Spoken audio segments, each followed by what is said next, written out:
Hi, so the FDA has decided to make hearing aids over the counter and cheaper, and you would think that that's a good thing, right?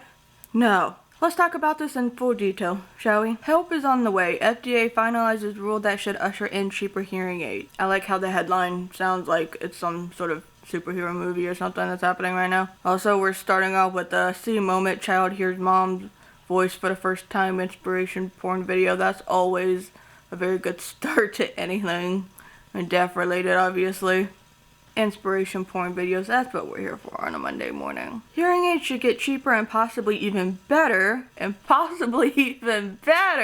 Oh god.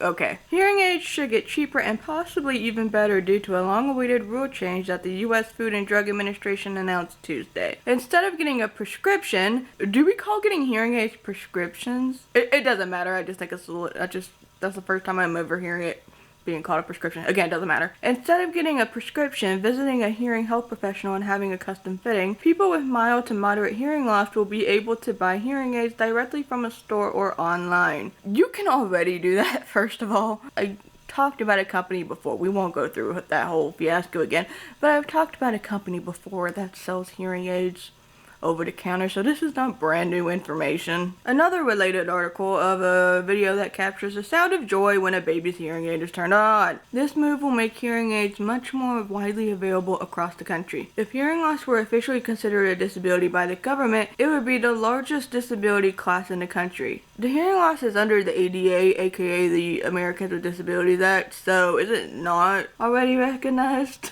About 1 in 8 people in the U.S. ages 12 and older have hearing loss in both ears, and the rate increases significantly with age. About a quarter of people 65 to 74 have hearing loss, and that goes up to 50% around age 75.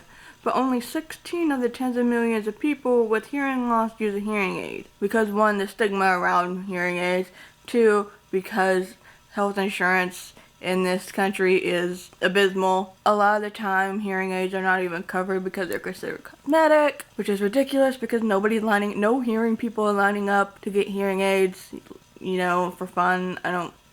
Health insurance in this country, I'm telling you. Hearing aids in this country are not cheap. Thousands of dollars per hearing aid, I'm telling you. The new devices won't be free, but the FDA estimates that the new rule can mean savings of about $2,800 a pair, and people could see over-the-counter hearing aids on the market as early as October. I should clarify what I said earlier about how people can already get these over-the-counter, and not in person. You can online, but not in person. So yeah, that means in October, or as early as October, possibly, you'll be seeing these over-the-counter hearing aids or amplifiers, we'll get into that in a second, at Walgreens or CVS or Walmart even, I guess. Hell, why not put them in Target? Today's action will not only help adults who have perceived mild to moderate hearing loss gain access to more affordable and innovative production options, but we expect that it will unleash the power of American industry to improve the technology in a way that will impact the enormous burden of disability from hearing loss affecting the world. There is nothing I love more than able people using the word burden when talking about disabilities. Nothing I love more than that. And in case it wasn't obvious, that is sarcasm. Congress passed legislation to create a category of over-the-counter hearing aid with wide bipartisan support, and President Trump signed it into law in 2017. But no action was taken, and Senator Elizabeth Warren, a sponsor of the bill, gave the FDA until August 2020 to issue the regulations. She and co-sponsor Senator Chuck Grassley sent several letters urging the FDA to take action. In July 2021, President Biden signed an executive order created in part to speed things along. The FDA initially said the pandemic delayed the implementation of the rule. The agency said Tuesday that it also had a lot of public comments to wade through. During the public health comment period, some hearing health associations submitted concerns about the proposed changes, suggesting that the devices would still require the help of a professional.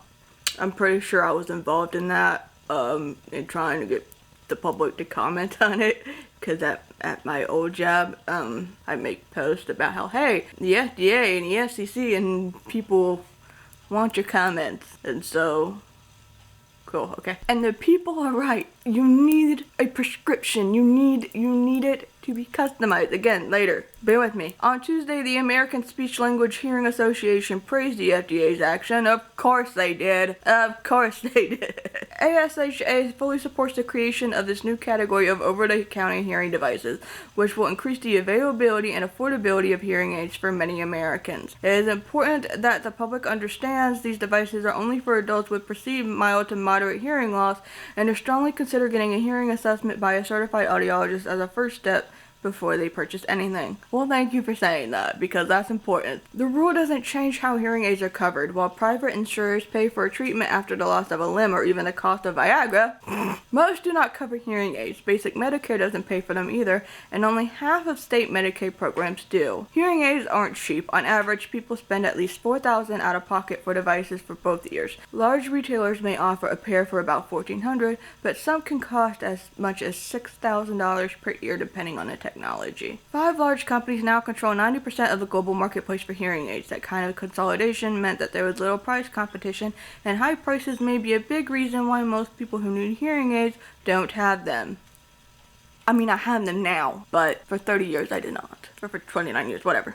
With the change, many more companies are expected to enter the market. Experts believe that existing manufacturers will also develop lower-cost over-the-counter devices in addition to their current offerings. Reducing healthcare costs in America has been a priority of mine since day one, and this rule is expected to help us achieve quality, affordable healthcare access for millions of Americans in need. Oh, just wait until they blow the rest of their hearing and the rest of their eardrums or whatever, and then they have to spend even more money to try to correct that problem, which is what these amplifiers are likely to do. Currently, people can get hearing aids only with an expensive medical exam or prescription from a professional who will fit the device for the individual. Not necessarily true. You can get them over the counter online, but again, here's where I'm going to say hearing aids and amplifiers are not the same, and what these hearing aids are amplifiers. Audiologists can also adjust it over its lifetime if someone's hearing gets worse. With an over-the-counter device, buyers may be able to adjust them on their own. Yeah, but it's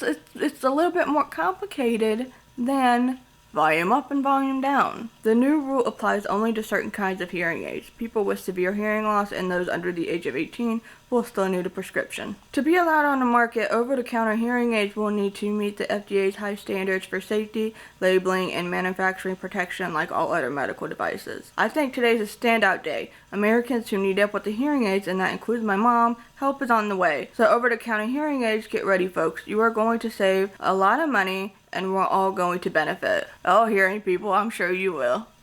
I'm sure you will. Hearing aids aren't just nice to have so people can hear. They are also essential for physical and mental health. The way my mental health is not necessarily because of hearing aids or lack thereof, but okay. People with hearing loss who do not have hearing aids are more likely to report poor health overall, and they are less likely to leave home or exercise. Did my chronic pain and chronic fatigue come from the lack of hearing aids? Less likely to leave home or exercise. Okay. There's a link between hearing loss and general frailty and an increasing risk of falls, which are the second leading cause of unintentional deaths worldwide. I promise you I'm falling just as much and running into walls just as much with my hearing aids in. Several studies have also found a link between hearing loss and poor mental health. Hearing loss can also lead to depression, loneliness, and isolation, and even dementia. But is it because of the lack of hearing aids in itself, or is it because society is an extremely ableist, what's the word that I'm looking for? It's a very ableist system out there. Nobody wants to try to accommodate, and instead just wants to be like, hey, go get the thousands of dollars somewhere and get hearing aids so we can benefit from them because we can't be bothered to learn ASL for you or whatever. What is it really? And the refusing to hire people for jobs and the whole lack of accessibility when it comes to schooling. What is it really though? In 1977, because of technology at the time, the only way for hearing aids to be safe and effective is if they were programmed and fitted and professionally adjusted by a licensed provider. Fast forward 45 years later, and those rules are still in the books, but the market and the technology has changed dramatically. This will allow companies like Samsung, Apple, Google, and companies that are already making innovative earbuds, they can now enter the market. And you know they're going to rat those prices up, especially Apple. He believes that if companies can sell earbuds for $200, they could easily sell hearing aids for a similar price. I wouldn't be mad at that. The new rule is a good thing for patients because it shows that the government can take action that improves health. How about instead of going the route of selling general amplifiers that are very likely going to blow someone's ears out, make the healthcare that we already have, or lack thereof, better, so that the hearing aids that are actually hearing aids that can be programmed for each specific person by somebody who actually knows what they're doing because they were trained for this. Why can't we make that easier instead of doing something that's actually not going to be all that great in the long run? And that's where this opinion piece comes in. My friend Sarah Novick wrote an opinion piece. If you haven't read True Biz yet, you should. It's a new novel that just came out. I've only read a little bit of it because I'm behind on absolutely everything, but just saying. Sarah wrote an opinion piece, right? And it's titled, FDA's New Hearing Aid Rules Help Some But Leave Others Behind. For those who, like me, actually have experience with hearing aids, this shift is more complicated. The FDA's recent changes do help some, but they also present potential dangers for consumers and spotlights large gaps in care remaining for many who need it the most. Notably, while coverage of the new rules have been dotted with images of cute babies in hearing aids, they apply only to hearing aids for adults with mild to moderate hearing loss. Still, the move undeniably makes hearing aids accessible for a subset of the population who needs them, and I'm happy to know that this decision will help those people. But as a deaf person, I'm wary that the FDA and our elected officials who voted on the related legislation over 5 years ago now might see this as a box to be checked off a to-do list and forget about the rest of us who are not aided by this change. Those like me who require higher power devices will still be forced to pay out of pocket. No children will benefit from the new category of aid. Our society has a tendency to support the disabled in surface-level ways, retrofitting narrow solutions while continuing to shy away from the systemic moves that would make things better for everybody. Hearing loss is a very prevalent disability, with 1 in 8 Americans over age 12 experiencing some degrees of loss. In rural and low-income areas, access to audiologists or ENT, ear, nose, and throat doctors is often limited, forcing patients to endure long drives or extended wait times before they can be seen. It's understandable then that many people might find themselves unable or unwilling to be treated. Some have likened the creation of a class of over-the-counter hearing aids to buying a pair of reading glasses off the rack at the pharmacy, but the comparison is ultimately misguided. Just as farsighted is one of the many types of vision issues, there are different types of hearing loss, most of which require more nuance than simply making something louder, which is essentially what amplified hearing aids or amplifiers are. Normal human hearing requires a simultaneous function of the outer, middle, and inner ear, as well as the auditory nerves that bring that information to the brain, and the brain's processing centers themselves. A doctor's evaluation is valuable to pinpoint the source of a problem with one's hearing. A hearing aid best serves those with sensorineural hearing loss, the depth of the inner ear's cochlear hair cells. This is the leading cause of hearing loss, particularly among the elderly, but it's not the only kind, and only testing by an audiologist would be able to differentiate. Those in need of treatment of other kinds of hearing losses may not only find hearing aids unhelpful, but may damage their cochlear cells by listening at a heightened volume over an extended period. And yes, there is that little bit in the previous article where that one organization said that you should probably still go to the audiologist to, get your hearing tested and whatever. But how many people do you think are really going to do that? All they're going to see is, oh look, hearing aids over the counter, let me get that. Because how many people who have already gotten them over the counter online have really gone to the audiologist beforehand? How many people do you think have already done that? We all know I did not during that brief period when I was trying out amplifiers. Additionally, even for those who have sensorineural hearing loss, a hearing aid is certainly not a one-size-fits-all situation. A person's loss is rarely the same across all frequencies. Most elderly people, for example, hear low sounds better than higher ones. I'm not elderly, but that is me. When a person is fitted with hearing aids by an audiologist, the doctor programs the aids at each frequency level with respect to the patient's unique needs. Many hearing aids also have programs to be used in different settings, like one for watching television and another for a noisy restaurant, which change sound levels and mitigate background noise in a way that is also tailored to suit an individual's hearing levels. So for me, I have Phonak hearing aids, and I have the Phonak app, and so occasionally I'm switching between programs just to test things out, and then if it works better, like the one at a restaurant, I use those, so that way I can focus on the person in front of me or the people around me instead of everybody else in the background as well. Proponents of the FDA changes say that increasing competition among hearing aid manufacturers will encourage technological innovation, including increasing self-adjustment capabilities. But in the interim, it's likely that the new hearing aid users might experience pain from too loud sounds at some frequencies,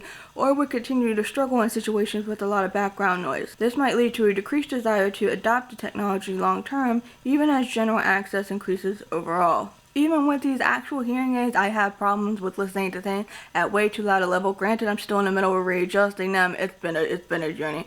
But yeah, I can still get distracted by background noise, and background noise can still muffle other people sometimes. So if that's an issue that I'm having to deal with actual programmed hearing aids, trying to imagine that with amplifiers. When I had those amplifiers for a little bit, I was on my own. I wasn't going out and seeing people really, so I can't really say anything from experience, but I can only imagine what that would have been like in comparison to these. Finally, there's the question of stigma. While wearing eyeglasses is generally understood to be part of a standard variation of human experience and appearance, and is sometimes even considered trendy, pervasive ableism and ageism often stigmatize hearing aid users. Even with increased availability, I expect it will take some active and conscious dismantling of those negative stereotypes before we see a meaningful uptake in hearing aid use. The positives surrounding the changes in hearing aid guidelines amount to a lot of hope for the future, but not much concrete support for those in need.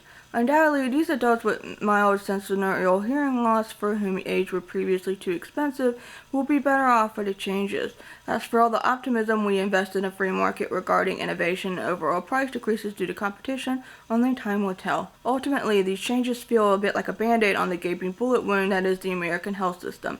Instead of equitable access to care for all, we see the piecemeal doling out of do-it-yourself measures to some and are expected to celebrate. And I do celebrate with those for whom a bandage could stop the bleeding. I also hope that they and everyone will continue to stand with fellow deaf and hard of hearing Americans and advocate for equitable access to hearing technology for all those who need it. Alright, so let's break this down a little bit. Once again, these over-the-counter hearing aids are not like traditional hearing aids. Calling them hearing aids is a little bit too... I don't know, but you'd just be better off calling them amplifiers. Call them what they are. But obviously, if you call them amplifiers, people aren't going to really understand what that is, and who's really taking the time to explain anything. It isn't Biden who made a tweet talking about how hearing aids are not going to be over the counter. When people go to Walgreens and pick up an ordinary package of these ordinary general amplifiers, is there really going to be a little warning that says, hey, these are not like hearing aids, like actual traditional hearing aids, and you should probably be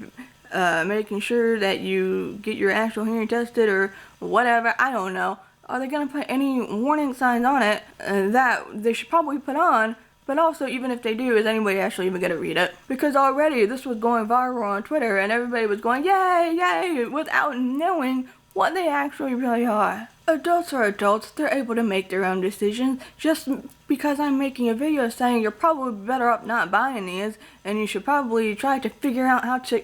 If society at the healthcare system of the United States of America was any better, you should go to an actual audiologist. You're an adult. You're going to make your decision regardless of what any other hearing aid user are going to say. Regardless of what any actual audiologist is going to say. But my worry, like Sarah said, is that they're going to be going up, up, up, up, up with the volume, and then blow out the rest of their hearing. They're going to kick the rest of their hearing, and then what's going to happen? The more affordable and more accessible option has now just become more expensive. And now because of that, it's going to be even less accessible to go to the actual audiologist's office because healthcare is trash. If you don't have health insurance, you're paying out of pocket for the visits, and that can be expensive. I mean, mine is only $50 the last time I checked, the last time I asked, but then what else are you going to be paying for when you get over there? And again, hearing aids are not covered. Even if you have insurance, hearing aids are not covered by most insurance. So you could still be paying thousands of dollars, anywhere from hundreds of thousands of dollars for a single pair, sometimes as a pair. And then what happens? So why is it that this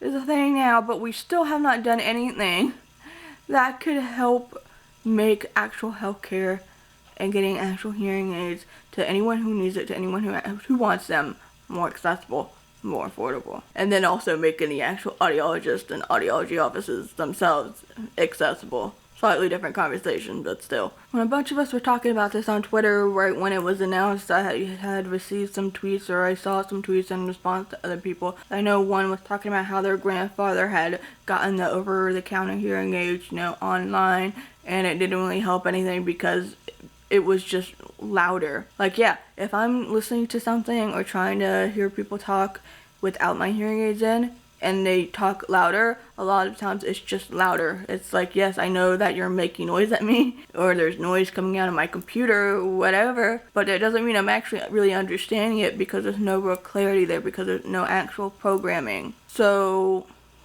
that's my worry with this. Go ahead, put them on the shelves of Walmart, Walgreens, Target, CVS, whatever. But what's gonna happen to people when they start buying these things without really putting in the effort to research any of it, and then something happens that just makes it worse in the long run? And also, again, what's gonna happen to those of us who do need the more complicated route and need the access to better audiology care and getting the more powered hearing aids, whatever? Where's the energy put into that? When really, if you put all the energy into this, you wouldn't need this to begin with. But hey, let me know what you think down in the comments below. If you made it this far, thanks for watching. If you want to support the work that I do have a Patreon page, which if you pledge even as low as $1 a month, you will get exclusive content, extra content. I also have a little tip jar type of thing. It's a super thanks. It's a little button down here with a $sign. If you want to throw a couple bucks over, it would really help with the livelihood and the content. Subscribe and hit that notification bell so you don't miss out on any future uploads. Thank you for taking the time out of your day to watch this video, and I will see you later.